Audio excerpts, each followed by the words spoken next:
Hi friends, ఎలా ఉన్నారు? Normal గా మన ఇళ్లల్లో స్త్రీలు తల్లి కాబోతున్నారు అని తెలిస్తే మనమందరం పాప లేక బాబా అని ఎదురు చూస్తూ ఉంటాం. ఇంకా డెలివరీ అయితే డాక్టర్ వచ్చి పాప లేక బాబు ఆరోగ్యంగా ఉన్నారు అని చెబితే మన సంతోషానికి అవధులు లేవంటే నమ్మండి. కానీ ఒకవేళ ఆ డాక్టర్ వచ్చి పాప కాదు బాబు కాదు అని చెబితే ఆ తల్లిదండ్రులు మరియు కుటుంబ సభ్యుల యొక్క మానసిక స్థితి ఎలా ఉంటుందో వింటుంటేనే భయం వేస్తుంది కదా. అయితే ఈ థర్డ్ జెండర్స్ అంటే ఎవరు, వారు ఎలా పుడతారు, అలాగే ట్రాన్స్జెండర్స్ అంటే ఎవరు, వీరు ఎలా మారుతారు? అయితే ఈ థర్డ్ జెండర్స్ మరియు ట్రాన్స్జెండర్స్ ఇద్దరు ఒక్కటేనా? హిజ్రాల్ అని ఎవరిని అంటారు? గే, లెస్బియన్ అని ఎవరిని పిలుస్తారు? వీటన్నిటికంటే ముఖ్యంగా ఎందుకు హిజ్రాల్ అంటే జనాలకి చిన్న చూపు అయిపోయింది? దీనికి కారణం ఎవరు? థర్డ్ జెండర్స్కు ప్రభుత్వం కల్పించిన హక్కులేమిటి? ఇలాంటి మరిన్ని విషయాల్ని ఈ వీడియోలో తెలుసుకుందాం. వీడియో చాలా ఇంట్రెస్టింగ్గా ఉండబోతుంది. స్కిప్ చేయకుండా లాస్ట్ వరకు చూడండి. వీడియో నచ్చితే లైక్ చేయండి and me friends and family మెంబర్స్కి షేర్ చేయండి అండ్ నా ఛానల్ను తప్పకుండా సబ్స్క్రైబ్ చేయండి. ఇక్కడ నాదొక చిన్న రిక్వెస్ట్, మీరు గనక ఫస్ట్ టైం నా ఛానల్ను చూస్తున్నట్లయితే తప్పకుండా సబ్స్క్రైబ్ చేసి వీడియో స్టార్ట్ చేయండి ప్లీజ్. ఇది నా హంబుల్ రిక్వెస్ట్. ఇంకెందుకు ఆలస్యం, let's get in to the video. అసలు మొదటగా పుట్టేది పాప లేక బాబా అనేది ఎలా డిసైడ్ అవుతుందో ఇప్పుడు తెలుసుకుందాం. ఇది తెలుసుకోవాలంటే ముందు మనం కొంచెం సైన్స్ సబ్జెక్ట్ని టచ్ చేయాల్సి ఉంటుంది. కొంచెం జాగ్రత్తగా వినండి. మనిషి శరీరంలో స్త్రీ అయినా లేక పురుషుడైనా కామన్గా 23 జతల క్రోమోజోమ్స్ ఉంటాయి. 23 జతలు అంటే 23 × 2 46 క్రోమోజోమ్స్ ఉంటాయి. కానీ ఈ 46 క్రోమోజోమ్స్ జతలుగా ఏర్పడి మొత్తం 23 జతలుగా ఉంటాయి. ఈ క్రోమోజోమ్స్లోనే మన తల్లిదండ్రుల దగ్గర నుంచి వచ్చే జన్యు సమాచారం ఉంటుంది. అయితే 23 జతల క్రోమోజోమ్స్లో 22 జతల క్రోమోజోమ్స్ ఒక రకమైతే మిగిలిన ఒక జత క్రోమోజోమ్ మాత్రం వేరే రకం. ఈ 22 జతల క్రోమోజోమ్స్ని ఆటోజోమ్స్ అంటాము. ఇవి మీ బాడీకి సంబంధించిన జన్యు సమాచారం కలిగినవి. అంటే మీ శరీరం ఎలా ఉండాలి, ఎలా తయారవ్వాలి అనేది వారసత్వ ఇన్ఫర్మేషన్ అంతా వీటిలోనే ఉంటుంది. ఇక మిగిలిన ఒక్క జత క్రోమోజోమ్స్ని సెక్స్ క్రోమోజోమ్ అంటాము. వీటిని బేస్ చేసుకుని మీ జెండర్ ఏమిటి అని చెప్పొచ్చు. ఈ ఒక జత క్రోమోజోమ్స్ని ఎక్స్ మరియు వై క్రోమోజోమ్స్గా పేర్కొన్నారు. అయితే ఏ జతలో అయితే ఎక్స్ మరియు ఎక్స్ క్రోమోజోమ్స్ ఉంటాయో వారిని స్త్రీగా, ఎక్స్ మరియు వై క్రోమోజోమ్స్గా ఉంటే వారిని వై క్రోమోజోమ్గా గుర్తిస్తారు. సో మీరు మగవారైతే మీ బాడీ ఎక్స్ మరియు వై క్రోమోజోమ్స్ కలిగి ఉంటుంది.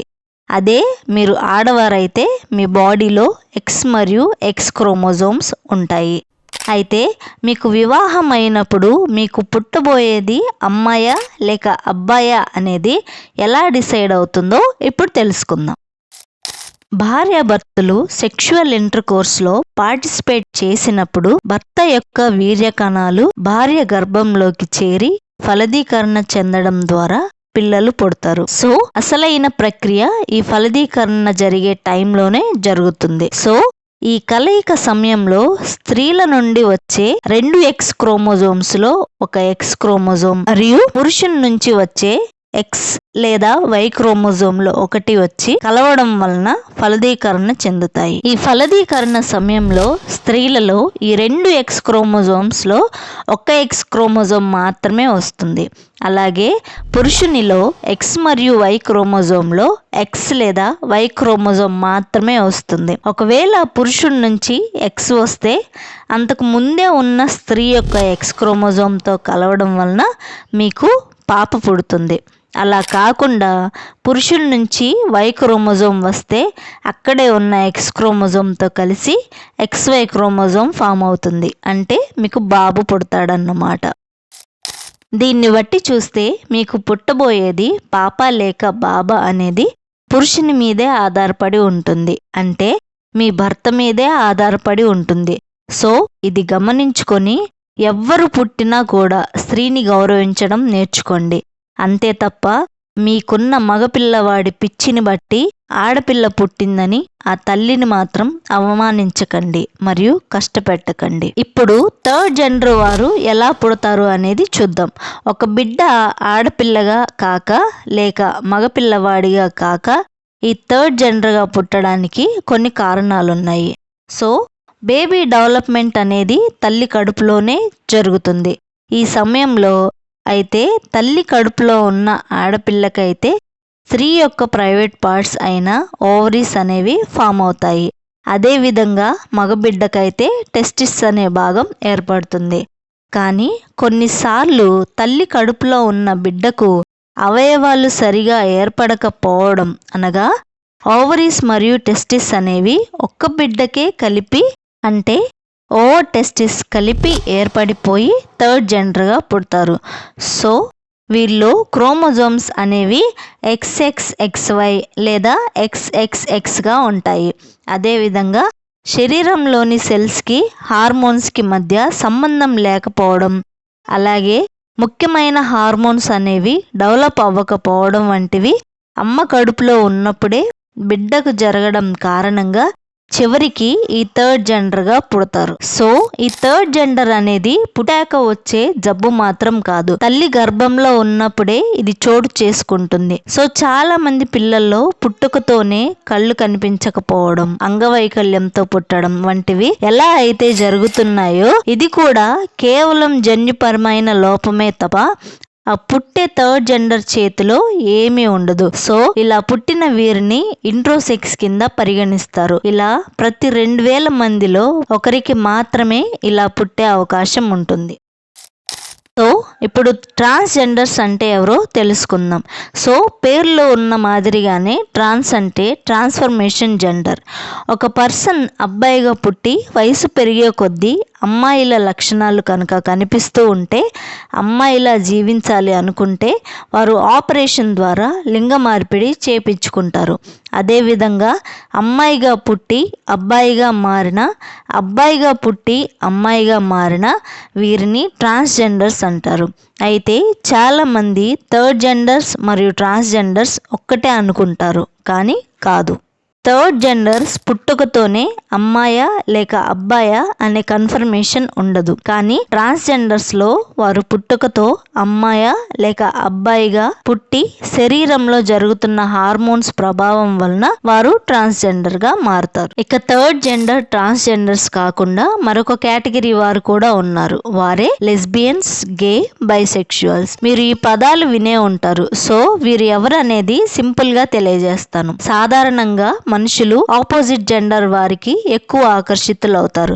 సపోజ్ అమ్మాయి అయితే అబ్బాయిని లేక అబ్బాయి అయితే అమ్మాయిని ఇష్టపడతారు. అలా కాకుండా ఒక అబ్బాయి మరొక అబ్బాయితో శృంగారం చేయడానికి ఇష్టపడితే వారిని గే అంటారు. అదే ఒక అమ్మాయి మరొక అమ్మాయితో శృంగారం చేయడానికి ఇష్టపడితే వారిని లెస్బియన్స్ అంటారు. అలా కాకుండా ఒక అమ్మాయి ఇద్దరు జెండర్స్ తో శృంగారం కోరుకుంటే వారిని బైసెక్షువల్స్ అంటారు. అయితే మీకు ఇంకొక డౌట్ రావచ్చు, అదేంటంటే హిజ్రాలు. మరి హిజ్రాలని ఎవరిని అంటారు అంటే, పుట్టుకతోనే లింగ నిర్ధారణలో భాగంగా థర్డ్ పార్టీ అని మనం అనుకున్నాం కదా, వారిని హిజ్రాలని పిలుస్తారు.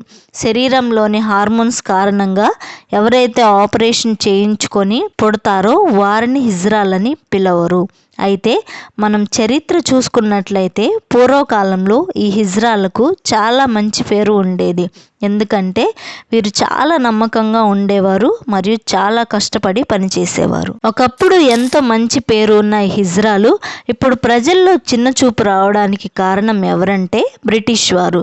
బ్రిటిష్ వారు భారతదేశానికి రాకముందు వరకు ప్రజలందరి మధ్యలో బాగానే బ్రతికారు. రాజుల సంస్థానాల్లో కూడా మంచి ఉద్యోగాలు చేశారు. కానీ ఎప్పుడైతే బ్రిటిష్ వారు భారతదేశంలోకి అడుగు పెట్టారో వారు హిజ్రాలను చిన్న చూపు చూడడం, వారిని దూరం పెట్టడం చేశారు. అలాగే హిజ్రాలు నేరస్తులు అనే ముద్రను వారిపై వేశారు. దాంతో అమాయకపు ప్రజలు హిజ్రాలను అపార్థం చేసుకోవడం మొదలుపెట్టారు.